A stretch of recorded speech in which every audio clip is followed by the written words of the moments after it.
অশোক মিত্রের লেখা আপিলা চাপিলা থেকে ২৬ নম্বর পর্ব পড়ছিলাম আমরা।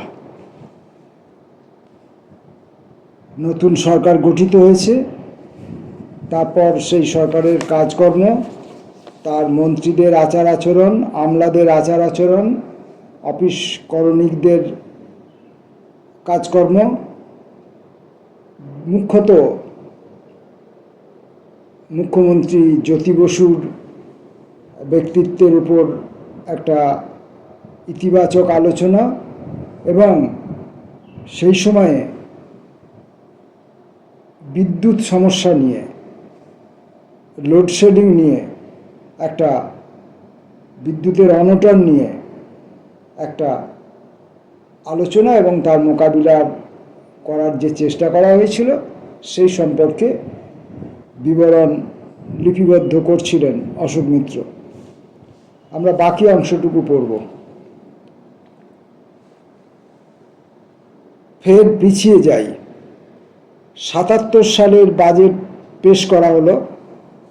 সম্ভবত এই প্রথম ইংরেজি ও বাংলাতে বাজেটের ভাষ্য মন্ত্রী স্বয়ং রচনা করলেন। তখনও আমরা স্বপ্নের ভেলায় ভেসে বেড়াচ্ছি, অনেক উদ্যোগের কথা বলছি, অনেক অঙ্গীকারের কথা, বিশেষ করে গ্রামীণ পরিকল্পনা নিয়ে। পঞ্চায়েত ব্যবস্থা পুরোপুরি পাল্টে গণতান্ত্রিক নির্বাচনের মধ্যবর্তীতায় ত্রিস্তর পরিকাঠামো সক্রিয় করা নিয়ে ইতিমধ্যেই আলোচনা শুরু হয়ে গিয়েছে। তার কিছু ইঙ্গিত বাজেট ভাষণে ছিল। ক্রয় বিক্রয় করের পুনর্বিন্যাস করে বাড়তি রাজস্ব সংগ্রহের কথাও বলা হয়েছিল।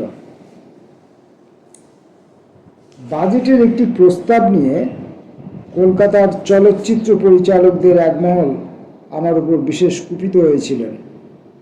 টিকিটের হার সাদা কালো ছবির ক্ষেত্রে যা প্রযোজ্য, রঙিন ছবির ক্ষেত্রে তা থেকে অনেকটা বাড়িয়ে দিলাম।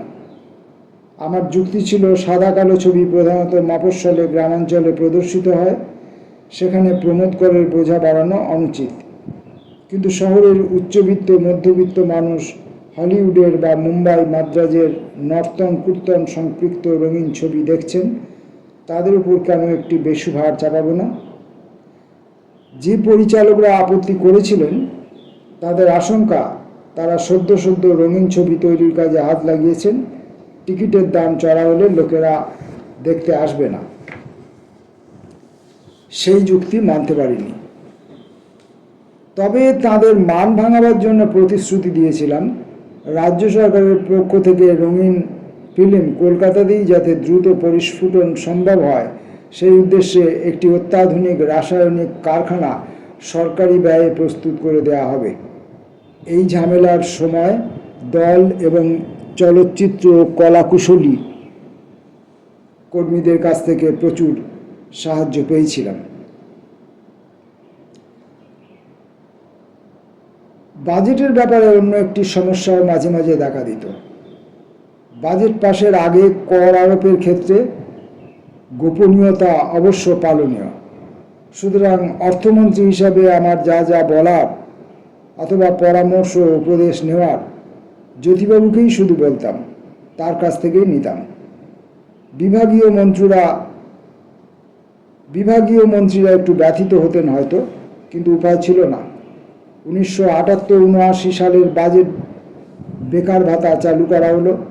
গোটা ভারতবর্ষে সেই প্রথম। মাসিক অঙ্কের পরিমাণ অতি সামান্য, কিন্তু কর্মসংস্থানহীনদের প্রতি সমাজের যে দায়িত্ব তা স্বীকৃতি পেল। আমার মনে উচ্ছ্বাস ছিল, ওই ভাতার বিনিময়ে বেকার যুবক যুবতীরা কোনো সরকার অনুমোদিত উন্নয়ন প্রকল্পে যোগ দেবেন, সপ্তাহে 2 দিন বা মাসে 8 দিন। অন্যান্য বিভাগীয় মন্ত্রীদের সঙ্গে এ ব্যাপারে আগে থেকে আলোচনা করতে পারলে নিশ্চয়ই প্রকল্পটির সুষ্ঠুতর রূপ দেওয়া সম্ভব হতো, কিন্তু আমাকে কথা বলতে হয়েছিল তাদের সঙ্গে ধোঁয়াটে ভাষায়। আমার সন্দেহ, তাতে তারাও খানিকটা ক্ষুব্ধ হয়েছিলেন, আমারও পরিতৃপ্তির অভাব ঘটেছিল। আরও কিছু সমস্যা অস্বাচ্ছন্দ্যের প্রসঙ্গে আসি। মন্ত্রিসভায় বিশেষ করে মার্ক্সবাদী কমিউনিস্ট পার্টির পক্ষ থেকে যারা মনোনীত হয়েছিলেন তারা পূর্ববর্তী গোটা জীবনই কাটিয়েছেন কৃষক বা শ্রমিক আন্দোলনে। বছরের পর বছর ধরে জেলে অতিবাহিত করেছেন কিংবা পুলিশের তাড়া খেয়ে ফিরেছেন অনাড়ম্বর জীবনযাত্রা। অনেকেরই মহাকরণে ঢুকে ধাতস্থ হতে সময় লেগেছিল। তাদের এই আড়ষ্টতাবোধের কারণেই মনে হয় মহাকরণের কাজকর্ম তাদের তেমন আকৃষ্ট করেনি। বেশ কয়েকজন আস্তে আস্তে তাই উঁচু মহলের রাজপুরুষদের উপর নির্ভরশীল হয়ে পড়েছিলেন, অথবা অধস্তন সরকারি কর্মচারীদের একজন দুজন যারা রাজনৈতিক দৃষ্টিভঙ্গির দিক থেকে কাছাকাছি তাদের সঙ্গে আলাপ আলোচনা করে সিদ্ধান্তে পৌঁছতেন। দুদিক থেকেই সংকট দেখা দিল। উপরতলার আমলাদের কথা বেশি শুনলে কর্মচারী সমিতির বন্ধুরা অসন্তুষ্ট হতেন,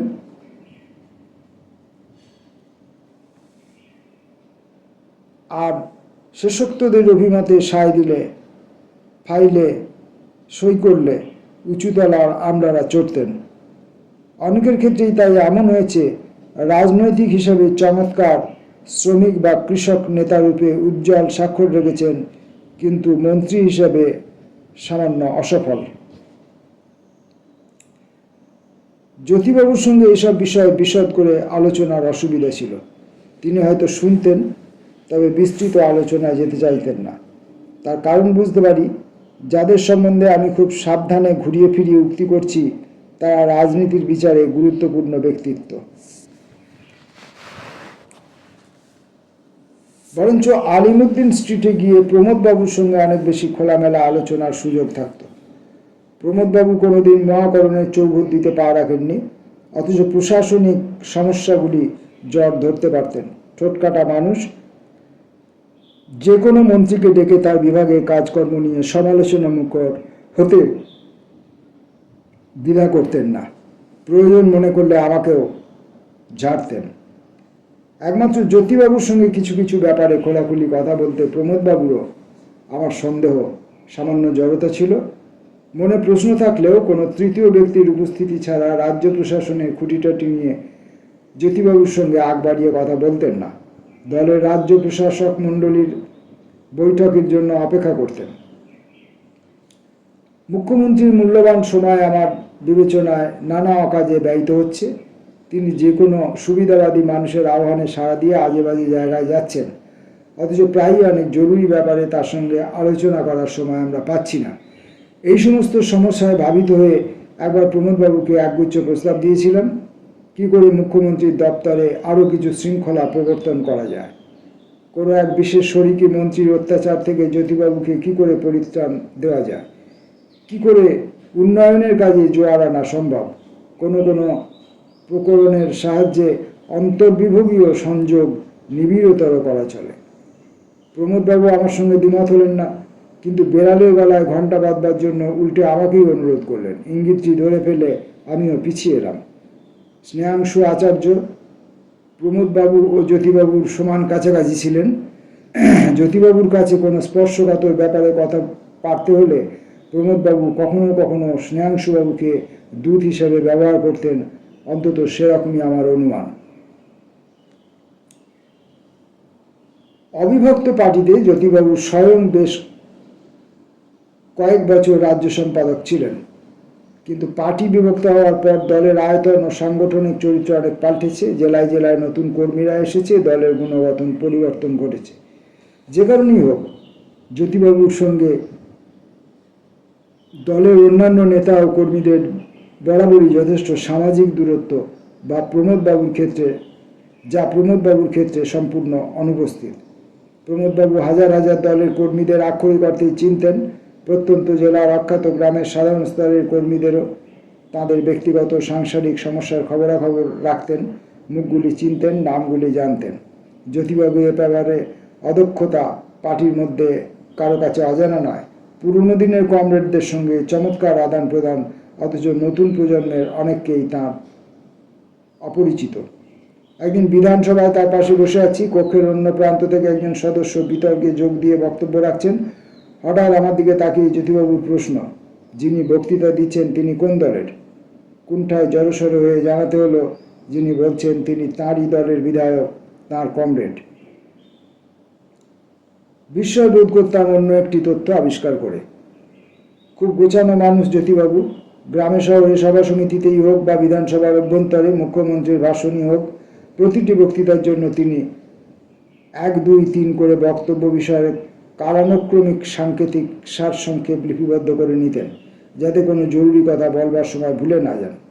একদিন লক্ষ্য করলাম কয়েক মিনিট বাদে যে বক্তৃতা দিতে উঠবেন তার প্রধান বিষয়গুলির সংক্ষিপ্ত উল্লেখ করে এক টুকরো কাগজে লিখছেন, ধরে ধরে ইংরেজি ভাষায়। আমি একটু অবাক হয়ে তাকানোয় সবিনয়ে হেসে বললেন, কি করব বলুন, আমার শিক্ষা দীক্ষা তো আপনাদের মতো সম্পূর্ণ নয়। বিস্ময়ের ঘোর তবু কাটল না। একটুও না থেমে শানিত বাংলায় প্রহরের পর প্রহর বলে যাচ্ছেন, অথচ তা ইংরেজি নোট দেখে। আরও যা উল্লেখনীয়, বাইরে থেকে জ্যোতিবাবুকে গাম্ভীর্যের মুখোশ পরে রাখতে দেখা যাচ্ছে, কিন্তু যাদের সঙ্গে সামান্যতম আন্তরিকতা, তাদের সঙ্গে গল্প করতে, হালকা প্রসঙ্গ নিয়ে সোচ্চার হতে তিনি প্রচুর আরাম বরাবরই পেতেন, এখনও পান।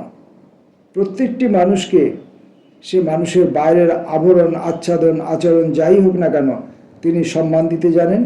কেউই বলতে পারবে না জ্যোতিবাবুর কাছ থেকে কোনো বিরল মুহূর্তেও অসৌজন্য পেয়েছেন। এটা শুধু বাঙালি ভদ্রতার ব্যাপার নয়, যে কোনো মানুষের প্রতি পর্যাপ্ত সম্ভ্রম জানানোর প্রবৃত্তি তাঁর মজ্জাগত। সাংবাদিকদের কৃপায় কথাটা ভীষণ ছড়িয়েছে যে জ্যোতিবাবু একমাত্র শিল্পপতি ব্যবসায়ীদের সঙ্গে খানাপিনা করতে পছন্দ করেন। এর চেয়ে অমৃত ভাষণ কিছু হতে পারে না।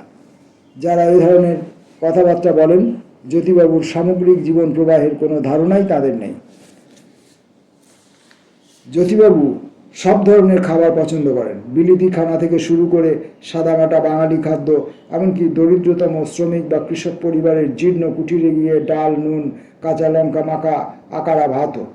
যেখানেই খেতে বসেছেন প্রচুর তৃপ্তির সঙ্গে খেয়েছেন, কোনো রকম দ্বিরুক্তি বা আপত্তি না জানিয়ে। এখন তো আর সেটা সম্ভব নয়, কিন্তু বছর 15 আগেও দেখেছি বিয়ে বা অন্নপ্রাশনের পঙ্ক্তি ভোজনে বসে তিনি পরম তৃপ্তির সঙ্গে খাচ্ছেন। প্রমোদবাবুর সঙ্গে তার চরিত্রগত তফাৎ অবশ্য বরাবরই ছিল। জ্যোতিবাবু স্বভাব অন্তর্মুখী, বাইরে আবেগ ও অনুভূতির প্রকাশ রস, সম্ভবত একটি বিশেষ পারিবারিক গণ্ডিতে বড় হওয়ার ফল। অন্যপক্ষে প্রমোদবাবু ধাপে ধাপে পার্টির সর্বোচ্চ নেতৃত্বে পৌঁছেছিলেন। সাধারণ বাঙালির ঘরের সন্তান, কিশোর বয়স থেকেই স্বদেশীতে মজে যাওয়া, প্রথম জীবনে তথাকথিত সন্ত্রাসবাদীদের সঙ্গে কাটিয়েছেন। সাংসারিক বন্ধন গোড়া থেকেই প্রায় ছিন্ন। পার্টির কমিউনে বছরের পর বছর দিন যাপন, পার্টি তার সংসার। বিভিন্ন স্তরে পার্টিকর্মীদের সঙ্গে তার পরিচয়ের নিবিড়তা তাক লাগিয়ে দেওয়ার মতো, তবে তার অনুসরণ সম্ভব নয়। জ্যোতিবাবু সচ্ছল পরিবারের সন্তান। ছেলেবেলায় লোরেটোয়, 1 বছরের জন্য লোরেটোয় ও সেন্ট জেভিয়ার্সে পড়েছেন। পরে প্রেসিডেন্সি কলেজে, সেখান থেকে বিলেতে চলে গেছেন ব্যারিস্টারি পড়ার পাশাপাশি হ্যারি পলিট ও রজনী পাম দত্তের কাছ থেকে। রজনী পালমা দত্ত, আমরা সাধারণত রজনী পাম দত্ত বলে বলতে অভ্যস্ত। রজনী পালমা দত্তের কাছ থেকে সাম্যবাদে দীক্ষা। তবে মনের পলি মাটি, জ্যোতিবাবু অন্তত বলেন, কলকাতাতেই তৈরি হয়েছিল। তার এক জ্যাঠামশাই এতই ইংরেজ ভক্ত ছিলেন যে বিদেশি প্রভুরা তাকে সামান্য মুন্সেফ পদ থেকে উন্নত করে খোদ হাইকোর্টের বিচারকের আসনে বসিয়ে দিয়েছিলেন। বোমা, পিস্তল ছোড়া যুবকদের বিচারের জন্য ট্রাইব্যুনাল গঠিত হয়েছিল 30-এর দশকের মধ্য সময়ে। তিনি সেই ট্রাইব্যুনালের দায়িত্বে। যুবকদের আস্তানা থেকে বাজেয়াপ্ত করা নানা সাম্যবাদী আদর্শ ঠাসা বই জ্যাঠামশাই বাড়িতে নিয়ে আসতেন। লুকিয়ে চুরিয়ে সেগুলি পড়েই নাকি জ্যোতিবাবু সামান্য গর্বের সঙ্গে দাবি করতেন তিনি কমিউনিস্ট হয়ে যান মনের দিক থেকে, যা প্রকটতর রূপ পায় বিলেতে। মহাকরণ ও বামফ্রন্ট সংক্রান্ত অন্য বিষয়াদিতে প্রবেশ করবার আগে একজনের কথা বিশেষ করে অবশ্যই বলতে হয়, তিনি সত্যব্রত সেন। কৈশোর থেকেই প্রমোদ দাশগুপ্তের খুব ঘনিষ্ঠ সত্যব্রত বাবু। ধ্যান ধারণায় অতিশয় গোড়া, সুতরাং 60-এর দশকে পার্টি যখন ভাগ হলো তখন থেকে তিনি অবধারিতভাবেই সিপিআইএমে, পার্টির কেন্দ্রীয় দপ্তর সে সময় কলকাতায়। পার্টির সাপ্তাহিক মুখপত্র পিপলস ডেমোক্রেসি কলকাতা থেকে প্রকাশিত হতো। অন্যান্য দায়িত্ব পালনের সঙ্গে সঙ্গে সত্যব্রত বাবু পিপলস ডেমোক্রেসির সম্পাদকীয় বিভাগে লেখালেখির কাজ করতেন। রঞ্জন চৌধুরী ছদ্মনামে অনেক তাত্ত্বিক রচনার লেখক তিনি। সুধাংশু দাশগুপ্তের সম্পাদনায় দেশ হিতৈষী পার্টির বাংলা সাপ্তাহিক তার সঙ্গে যুক্ত। ৭৭ সালে নির্বাচনের সন্নিকট মুহূর্তে পার্টির সদর দপ্তর নতুন দিল্লিতে স্থানান্তরিত হল। সত্যব্রতবাবু দিল্লি চলে গেলেন। অর্থ উন্নয়ন বিভাগের দায়িত্ব গ্রহণ করে প্রমোদবাবুর কাছে আর্জি জানালাম, যে করেই হোক সত্যবাবুকে কলকাতায় ফিরিয়ে আনতে হবে, তাকে সরকারের পরিকল্পনা উপদেষ্টা পদে গ্রহণে রাজি করাতে হবে। প্রমোদবাবু আবদার মানলেন। সত্যব্রতবাবু ফিরে এলেন, দায়িত্ব গ্রহণ করলেন, কিন্তু মাত্র 1 টাকা মাইনেতে। পরবর্তী বছরগুলি আমাদের বড় আনন্দের সময় ছিল। পরিশ্রম করার আনন্দ, যৌথ উদ্যমে কাজের মধ্য দিয়ে প্রমাণ করা যে অর্থনীতি রাজনীতি, রাজনীতি অর্থনীতি। এখানেও আরও একজনের কথা উল্লেখ না করলে কৃতজ্ঞতা হবে। আমার নির্বাচনী যুদ্ধে অন্যতম প্রধান সেনাপতি ছিলেন মলয় চট্টোপাধ্যায়, একদা ছাত্রনেতা, পরে ব্যাংক কর্মচারী আন্দোলনের সঙ্গে যুক্ত, খুব ঠান্ডা মাথার মানুষ, প্রচুর সামাজিক গুণাবলীতে ভূষিত। শপথ গ্রহণ অনুষ্ঠানের কয়েকদিন বাদে অতি সুদর্শন বছর 30 এক যুবককে নিয়ে রাইটার্স বিল্ডিংয়ে আমার ঘরে ঢুকে মলয়ের উক্তি, ছেলেটিকে দেখুন, আপনার আত্মসহায়ক রূপে কাজ করবে। 5 মিনিট কথা বলেই বুঝলাম যুবকটি যেমন বুদ্ধিমান তেমনই ঠান্ডা মাথার। আমার মতো সর্বদা মাথা গরম করতে থাকা মানুষের যথোপযুক্ত দাওয়াই। নামে সুজিত পোদ্দার। সুজিত গত 25 বছর সুখে দুঃখে হরিষে বিষাদে আমার ছায়াসঙ্গী হয়ে আছে। ঘরের মানুষ হয়ে গেছে সে। তার স্ত্রী সন্তানরাও আমার এবং আমার স্ত্রীর আত্মীয়তম। সত্যব্রত সেনের সঙ্গে আলোচনান্তে রাজ্য যোজনা পরিষদকে ঢেলে সাজাবার ব্যবস্থা হলো। এই পরিষদের ঐতিহ্যগত মন্ত্রী সংকুলতা সম্পূর্ণ অপ্রয়োজনীয় বলে মনে হলো আমাদের। প্রথা অনুযায়ী মুখ্যমন্ত্রী পরিষদের সভাপতি, পরিকল্পনা মন্ত্রী সহসভাপতি এবং সেই সঙ্গে একগাদা অন্যান্য মন্ত্রীও সদস্য হিসাবে শোভাবর্ধন করতেন।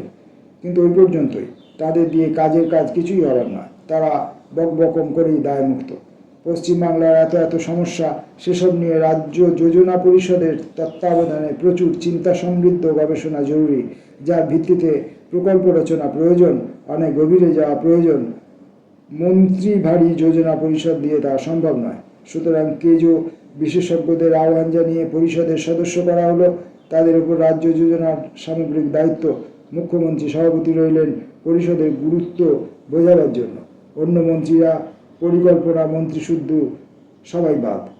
বেশ কিছু মন্ত্রীর মুখভার, একটি বাহারি পালক যেন তার মাথার মুকুট থেকে খসিয়ে নেওয়া হলো। এবং বিধ আত্মগরিমাবোধ জড়িত সমস্যা বহু ক্ষেত্রেই প্রচুর ক্ষতি করেছে। বিভিন্ন বিভাগের সঙ্গে যুক্ত রাষ্ট্রীয় সংস্থাগুলিতে মন্ত্রীরা সভাপতি হিসাবে ছড়ি ঘোরাতে ভালোবাসেন। আসল কাজ তাতে কিছু হয় না। তারা উপদেশ পরামর্শ অবশ্যই দেবেন। বিভাগীয় মন্ত্রী হিসাবে তাদের সেই ভূমিকা থাকবেই, কিন্তু সংস্থার দৈনন্দিন কাজকর্ম পরিচালনার জন্য যে অভিজ্ঞতা ও পারদর্শিতা দরকার, অধিকাংশ ক্ষেত্রেই তাদের তা নেই। তা সত্ত্বেও মন্ত্রীরা যদি সভাপতি রূপে বিরাজ করতে চান, তাতে ক্ষতি বই লাভ নেই। ছোট বড় ভ্রষ্টাচারের আশঙ্কাও বাড়ে। ইত্যাকার ব্যাপারে সতীর্থ মন্ত্রীদের প্রাণপণে বোঝাবার চেষ্টা করেছি, অসফল হয়ে শেষ পর্যন্ত হাল ছেড়ে দিয়েছি। 26তম পর্বের এখানেই ইতি।